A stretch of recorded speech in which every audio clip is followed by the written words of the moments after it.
walking to the tubig.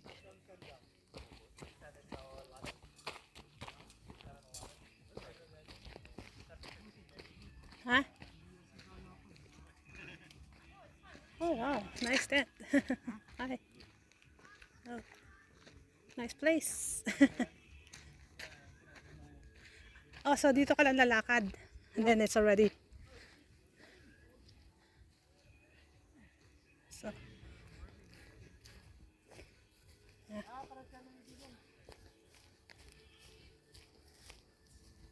So here's the lake.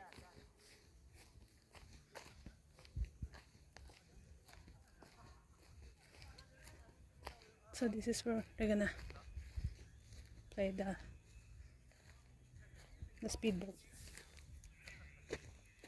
So you can see somebody made a bonfire here.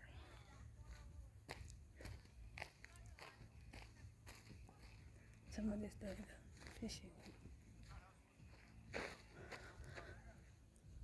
Oh, okay. In here is not that clean. It's over there. It's better. Huh? No. Dun lang tayo pwede.